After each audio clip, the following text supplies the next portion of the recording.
In September 2024, Dr. Marcus Webb, a conservation specialist at the National Museum of African American History and Culture in Washington, D.C., began work on a daguerreotype that had been acquired from a private collector's estate in South Carolina. The photograph, dated 1858, showed a wealthy plantation family posed on the front portico of their Greek Revival mansion, a father, mother, and 3 children arranged formally in the ornate style typical of expensive photographic portraits from the late antebellum period. And what made this particular image significant to the museum's collection was the presence of enslaved individuals in the photograph. Standing behind and to the sides of the white family were 5 enslaved people, 3 adults and 2 children, included in the portrait in a way that displayed them as property, as symbols of the family's wealth and status, much like the mansion, the fine clothing, and the expensive furniture visible in the composition. The daguerreotype had deteriorated significantly over 166 years.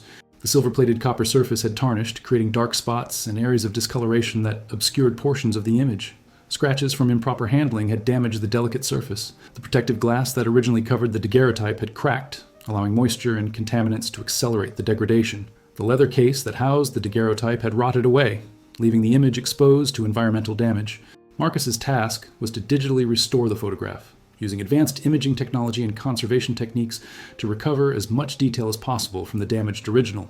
This work was painstaking and required both technical expertise and historical sensitivity, especially when dealing with images that documented the brutal institution of slavery. He began by creating high-resolution scans of the daguerreotype using specialized equipment designed for fragile historical photographs.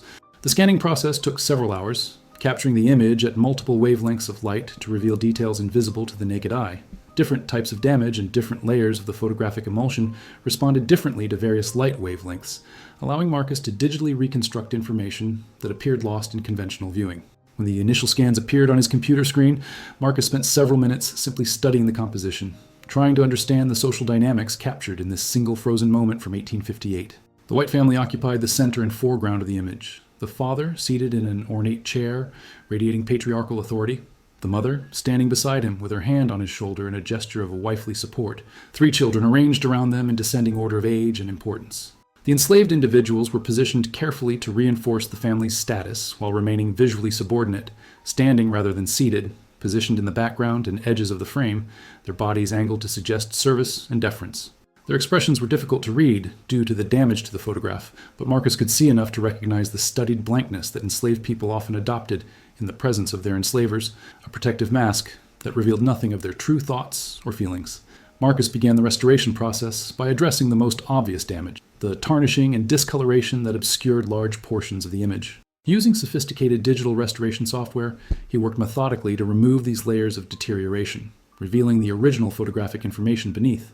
The process was similar to cleaning centuries of grime from an old painting, except done entirely digitally to avoid any risk of further damaging the fragile original daguerreotype.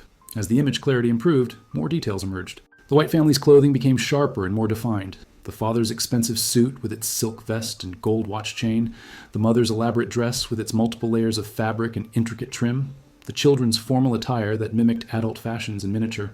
The mansion behind them showed its architectural grandeur more clearly. Tall columns, ornate molding, expensive furnishings visible through the open doorway. Marcus then shifted his attention to the enslaved individuals in the photograph, using the restoration tools to enhance the areas where they appeared. This was where the most significant damage had occurred, almost as if time itself had tried to erase their presence from the historical record. Large areas of tarnishing had darkened their figures, and several deep scratches cut across their bodies in the image. As Marcus worked to restore these damaged areas, removing digital noise and reconstructing missing information based on the surrounding pixels and his knowledge of daguerreotype photographic characteristics, he began to notice details that made him pause and lean closer to his screen. One of the enslaved children, a boy who appeared to be perhaps 8 or 9 years old, stood at the far right edge of the photograph. He wore simple clothing, rough cotton pants and a plain shirt, barefoot despite the formal nature of the portrait. His face, as Marcus enhanced the resolution and clarity, showed an expression of such profound sadness and resignation that it was difficult to look at directly. But it was the boy's hands that captured Marcus's attention and wouldn't let go. The child's right hand hung at his side, positioned in a way that seemed awkward and unnatural. As Marcus increased the magnification and adjusted the contrast to bring out more detail, he saw something that made his breath catch in his throat. Around the boy's wrist, partially hidden by the positioning of his arm and obscured by the photograph's damage, was a metal band. At first, Marcus thought it might be a bracelet or some kind of decorative item, but as he continued to enhance the image, the terrible reality became clear. It was a shackle, a small iron cuff connected to a short length of chain that extended up the boy's forearm, disappearing into his sleeve. Marcus sat back from his computer, his heart pounding. In all his years of working with historical photographs documenting slavery, he had never seen an image that so blatantly displayed the physical chains of bondage. Enslaved people were often photographed, but usually the physical instruments of their oppression, the chains, the shackles, the whips, were kept out of frame, hidden from the camera's eye as if to maintain the fiction that slavery was somehow benign or paternalistic rather than brutal and violent. Marcus immediately called his colleague, Dr. Aisha Johnson, a historian specializing in slavery and visual culture of the antebellum South. She arrived at his workstation within minutes, her expression shifting from curiosity to shock as Marcus showed her the enhanced image of the enslaved child's shackled wrist. "I've never seen anything like this," Aisha said quietly, leaning close to the screen. Plantation families who commissioned formal portraits usually wanted to project an image of themselves as benevolent masters, kind patriarchs, presiding over a supposedly contented workforce. They wouldn't typically want visible evidence of violence or coercion in their family photographs. Why would this family allow, or even want, chains to be visible in their portrait? "That's what I've been trying to understand," Marcus replied. "But look at this, there's more." He navigated to another area of the image, focusing on a different enslaved person, a woman who appeared to be in her 30s, standing behind the white family's mother. Marcus had enhanced this portion of the photograph as well, and what he had discovered was equally disturbing. The woman's dress had long sleeves despite the photograph, apparently being taken in warm weather, judging by the light quality and the fact that the white family's children wore lighter summer clothing. But the restoration process had revealed something the original tarnishing had hidden. The sleeves of the woman's dress were torn at the wrists, and through those tears, more metal was visible. She, too, wore shackles, iron bands that circled both wrists, connected by a short chain that allowed her hands to move, but only within a limited range. "The photograph was staged to display these chains," Aisha said, her voice tight with anger and sorrow. "The enslaved people weren't positioned accidentally. They were deliberately arranged so that an observant viewer would see the instruments of their bondage. This wasn't just documenting the family's wealth, it was documenting their power, their complete control over other human beings." Marcus continued navigating through the restored image, examining each of the 5 enslaved individuals with careful attention. Not all of them showed visible chains, but the 3 who did, the young boy, the adult woman, and another young person who appeared to be in their mid-teens, all displayed the same type of iron shackles, all partially concealed but still visible to anyone who looked closely enough. "We need to identify this family," Aisha said. "We need to know who they were, where this plantation was located, and what happened to the enslaved people in this photograph. These chains tell us something important about how this particular enslaver operated, about the specific brutality they employed. This image is evidence, documentation of a crime against humanity, preserved by the very people who committed it." Marcus nodded and began the process of trying to identify the photograph's origins. The daguerreotype case, though deteriorated, had contained a partial label that he had photographed during the initial documentation. Using image enhancement, he was able to make out portions of text, "Swarth Plantation," and below that, Olena, 1858. The partial text provided a crucial starting point. Marcus and Aisha began researching plantations in South Carolina with names ending in Swarth. Within hours, they had identified a likely candidate, Edgesworth Plantation, located in the Lowcountry region near Charleston, one of the wealthiest and most productive rice-growing areas in the antebellum South. Edgesworth Plantation had been owned by the Beaumont family for 3 generations before the Civil War. In 1858, the year the daguerreotype was taken, the plantation was owned by William Beaumont III, who had inherited the property and its enslaved workforce from his father in 1852. Historical records indicated that Edgesworth was a large plantation, encompassing over 2,000 acres of rice fields and controlling the labor of more than 200 enslaved people at its peak. Aisha accessed the South Carolina Historical Society's digital archives and located several documents related to Edgesworth Plantation. Among them were plantation account books that had somehow survived the Civil War and Reconstruction, providing detailed records of the plantation's operations, including lists of enslaved people owned by the Beaumont family. "Here," Aisha said, pulling up a document dated January 1858, the same year as the photograph. "This is an inventory of enslaved people at Edgesworth, compiled for insurance purposes. It lists names, ages, estimated monetary value, and sometimes brief physical descriptions or notes about skills and behavior." She scrolled through the list, which contained over 180 names, each one representing a human being reduced to property, assigned a monetary value like livestock or equipment. The inventory was organized by family groups when applicable, showing how enslaved families were documented even as they remained vulnerable to being separated and sold at their enslaver's whim. Marcus pointed to an entry about halfway down the list. "Samuel, male child, age 8, field hand in training, noted as difficult and requiring restraint, value $400. "That could be the boy in the chains," Marcus said quietly. "The age matches, and that note about requiring restraint would explain why he was shackled even for a formal photograph." They continued searching and found 2 more entries that might correspond to the other shackled individuals in the daguerreotype. Rachel, female, age 34, house servant, prone to running, kept secured, value 900, and Isaiah, male youth, age 15, field hand, repeated escape attempts, maximum security required, value $700. The clinical language of the inventory barely concealed the human tragedy it documented. Samuel, Rachel, and Isaiah, if these identifications were correct, had been people who resisted their enslavement, who tried to escape or fought against their oppression in ways that led their enslaver to keep them in chains.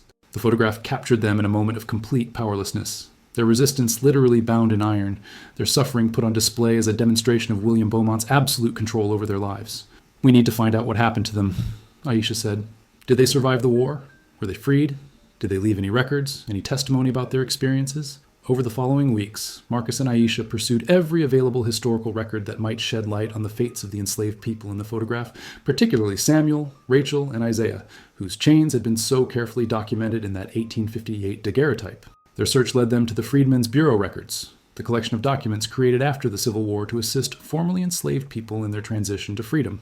These records included labor contracts, marriage certificates, educational enrollment lists, and testimony collected from freed people about their experiences under slavery. In the Freedmen's Bureau records for South Carolina, filed in 1865, they found a statement given by a man who identified himself as Samuel Morrison. The surname Morrison was significant. Many formerly enslaved people adopted new surnames after emancipation, often choosing the names of ancestors, places that held meaning, or simply names that represented their new identity as free people. Some researchers had suggested that the choice of certain surnames might have been a way of honoring or remembering those who had died in slavery. Samuel Morrison's testimony, recorded by a Freedmen's Bureau agent in Charleston in October 1865, began with a description of his background. "I was born into slavery at Edgeworth Plantation in South Carolina in approximately 1850. I do not know my exact birth date, as such records were not kept for enslaved children. My mother was named Dinah, and she worked in the plantation house. My father was sold away before I was old enough to remember him." Marcus and Aisha read on, their attention intensifying as Samuel's testimony continued. "From the time I was very young, I knew that the life we lived was wrong, that we should not be held as property, made to work without pay, beaten and brutalized at our master's whim. When I was perhaps 6 or 7 years old, I tried to run away. I did not get far. A child alone has little chance of successful escape. And I was caught and returned to the plantation. The punishment was severe. Master Beaumont had me whipped, and then he ordered the blacksmith to forge shackles for my wrists and ankles. From that point forward, I was kept in chains whenever I was not actively working under direct supervision." The testimony matched the photograph exactly. This was the same Samuel, the 8-year-old boy whose shackled wrist had been captured in the daguerreotype. Samuel's account continued. In 1858, Master Beaumont decided to have a photograph made of his family. This was an expensive undertaking, requiring a photographer to travel from Charleston with all his equipment. Master Beaumont wanted to show his wealth and status, and so he had several of us enslaved people included in the portrait, positioned around his family like furniture or decorative objects. I was made to stand at the edge of the photograph, still wearing my chain. Master Beaumont said the chains should be visible. He wanted anyone who saw the photograph to understand his complete power over us, to see that he could break even the most resistant spirit. Samuel's testimony provided crucial confirmation of what the photograph documented. But Aisha wanted to find records for the other individuals as well, particularly Rachel, the woman whose shackled wrists had been visible through the torn sleeves of her dress. After extensive searching through Freedmen's Bureau records, pension applications from formerly enslaved people, and oral histories collected in the early 20th century, Aisha found a recorded interview with a woman named Rachel Freeman, conducted in 1935 as part of the Federal Writers Project, a Depression-era program that collected testimonies from the last surviving formerly enslaved people. Rachel Freeman, who would have been 71 years old at the time of the interview, described her life at Edgeworth Plantation in vivid and heartbreaking detail. The interviewer noted that Mrs. Freeman spoke with difficulty about her experiences, often pausing to compose herself before continuing. "I was born free in Virginia," Rachel's testimony began, shocking both Marcus and Aisha, who had assumed all the enslaved people at Edgeworth had been born into slavery. "My parents were free black people, poor but free. When I was 12 years old in 1847, I was kidnapped by slave traders while walking home from the market. Such things happened. Free black people, especially children, were vulnerable to being kidnapped and sold into slavery in the Deep South, where no one knew them and their free papers could be destroyed or ignored." The testimony continued. "I was taken to South Carolina and sold to William Beaumont of Edgeworth Plantation. I told everyone I was free, that I had been kidnapped, but no one would listen. Who would believe a black child's word against the papers of sale that the slave traders provided? I was put to work in the plantation house, serving Master Beaumont's family. But I never accepted my enslavement. I knew I was meant to be free because I had been born free. I had tasted freedom, and I could not forget it. Rachel described multiple escape attempts, each one resulting in brutal punishment when she was captured and returned to the plantation. After my third attempt to escape in 1856, Master Beaumont decided that ordinary punishment was insufficient. He had iron shackles made for me, bands that locked around my wrists and were connected by a chain. I wore those chains every day, every night, for years. They rubbed my skin raw. The weight of them made my shoulders and arms ache constantly. But worse than the physical pain was what those chains represented. The complete theft of my humanity, the reduction of my body to an object that could be restrained and controlled. The testimony confirmed that Rachel was indeed the woman in the photograph, and it provided context for why William Beaumont had wanted the chains visible in his family portrait. He was making a statement about his power, about his ability to break the spirit of even those who had known freedom and fought desperately to reclaim it. Rachel's interview continued with her account of the Civil War years and eventual freedom. When Union soldiers came through our area in 1865, I was finally freed. The first thing I did was have those shackles removed. The blacksmith who took them off said my wrists had permanent scars from years of wearing the chains. I still have those scars today, 70 years later. They remind me every day of what I survived and what I lost. The years of my youth spent in bondage, stolen from me by men who believed they had the right to own other human beings. While Marcus and Aisha worked to uncover the stories of the enslaved people in the photograph, they also researched the Beaumont family themselves, trying to understand the mentality that would lead someone to not only enslave people and keep them in chains, but to document that brutality in a formal family portrait. William Beaumont III left extensive records, letters, diaries, business correspondence, and legal documents that provided insight into how he understood himself and his actions. These documents were preserved at the South Carolina Historical Society, part of the Beaumont family papers donated decades after the Civil War. What emerged from these records was a portrait of a man who saw himself as entirely justified in his actions, who believed sincerely that slavery was not only economically necessary but morally correct and divinely ordained. His letters frequently referenced religious justifications for slavery, citing biblical passages and arguing that enslaving Africans was actually beneficial to them, bringing them to Christianity and civilization. In a letter dated March 1858, just months before the daguerreotype was taken, William Beaumont wrote to his brother, "I have found it necessary to maintain strict discipline among the more rebellious elements of my workforce. Several have shown persistent tendencies toward escape and insubordination. I have implemented measures to ensure their compliance, including physical restraints for the most problematic individuals. Some may view these methods as harsh, but they are essential for maintaining order and productivity. A master who is not willing to exercise firm control over his property will soon find his plantation falling into chaos and financial ruin." Another letter, dated June 1858, discussed the daguerreotype directly. "I have commissioned a photograph of my family to be made this month. It is a significant expense, but I believe it important to document our position and prosperity for posterity. I have decided to include several of the enslaved workers in the portrait, positioned appropriately to reflect the natural social order. Some are displaying the restraints necessary for their management. I believe this accurately represents the reality of plantation life and the challenges of maintaining discipline among an inferior race that requires constant supervision and control." The casual, matter-of-fact tone in which Beaumont discussed keeping human beings in chains, the complete absence of any recognition that he was committing profound moral wrongs. These documents were difficult for Marcus and Aisha to read, but they were important for understanding the full historical context of the photograph. They also found records showing what happened to William Beaumont after the Civil War. Like many plantation owners, he lost most of his wealth when slavery was abolished and his property, the human beings he had enslaved, became free. Edgeworth Plantation struggled financially during Reconstruction and was eventually sold. William Beaumont died in 1879, reportedly bitter about the loss of his way of life and the social and economic changes that Reconstruction had brought to the South. The third person in the photograph, who was visibly shackled, the young person identified as Isaiah in the 1858 plantation inventory, proved more difficult to trace. Unlike Samuel and Rachel, whose testimonies had survived in historical records, Isaiah seemed to have disappeared from the documentary record after 1858. Marcus and Aisha searched extensively through Freedmen's Bureau records, census data, death records, and every other available source, but they could find no clear evidence of what happened to Isaiah after the Civil War. It was possible he had died during the war years, when many enslaved people perished from disease, violence, or the harsh conditions that prevailed as the Confederacy collapsed.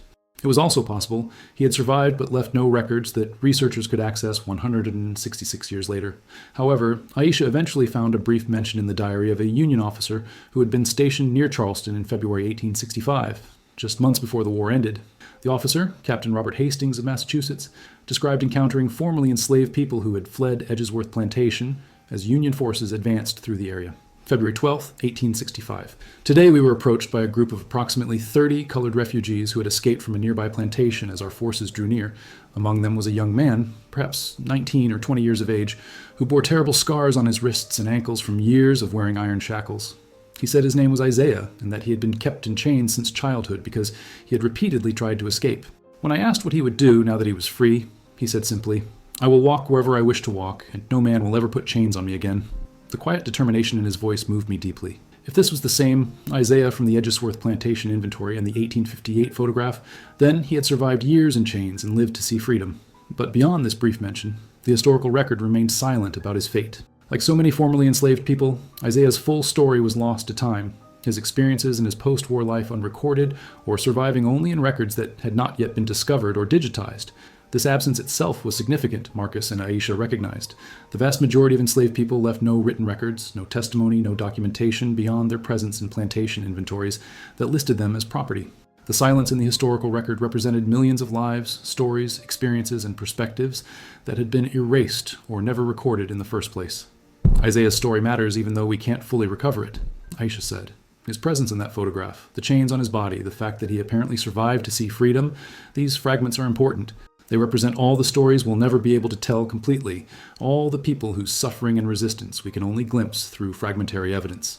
In March 2025, the National Museum of African American History and Culture opened a special exhibition titled Visible Chains, Documenting Slavery's Violence. The centerpiece was the restored daguerreotype from Edgeworth Plantation, displayed with detailed annotations identifying Samuel, Rachel, and Isaiah, and explaining the significance of the visible chains in the photograph. The exhibition also included the testimonies from Samuel and Rachel, allowing visitors to read their own words, describing the experience of being kept in chains, of being displayed as objects in William Beaumont's family portrait, and of eventually achieving freedom.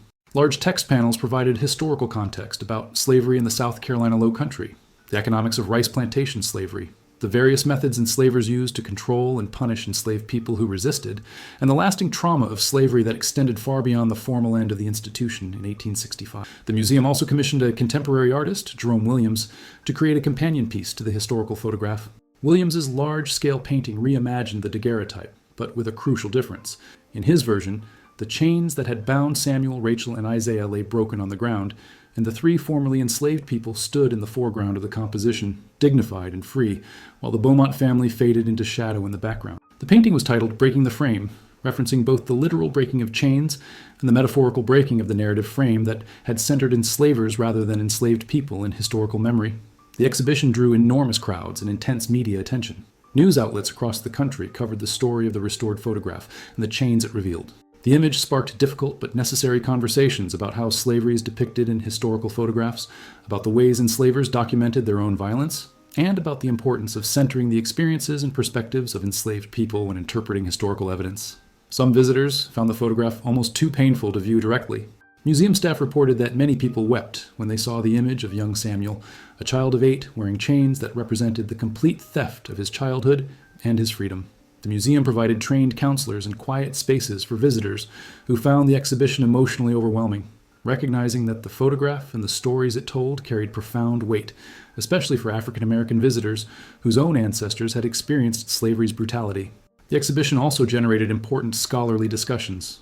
Historians debated what the visible chains in the Beaumont family portrait revealed about how some enslavers understood and displayed their power.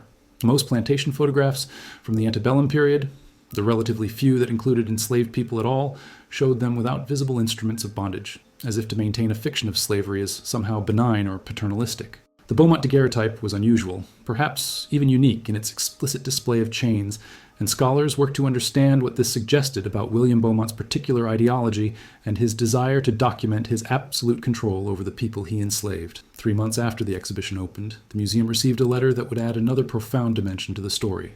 The letter was from a woman named Jasmine Morrison, a retired teacher living in Philadelphia, who had visited the exhibition and recognized the name Samuel Morrison from her own family history. "My great-great-great-grandfather was named Samuel Morrison," Jasmine wrote. "Family stories passed down through generations always said he had been enslaved in South Carolina and wore chains as a child. We thought these might be exaggerated memories, the kind of stories that get embellished over time. But when I saw the photograph in your exhibition and read the testimony from Samuel Morrison in the Freedmen's Bureau records, I realized our family stories were true. The Samuel in your photograph is my ancestor. Marcus and Aisha immediately contacted Jasmine and arranged to meet with her and several other members of the Morrison family who gathered in Washington, D.C. to see the photograph and learn more about their ancestor's story.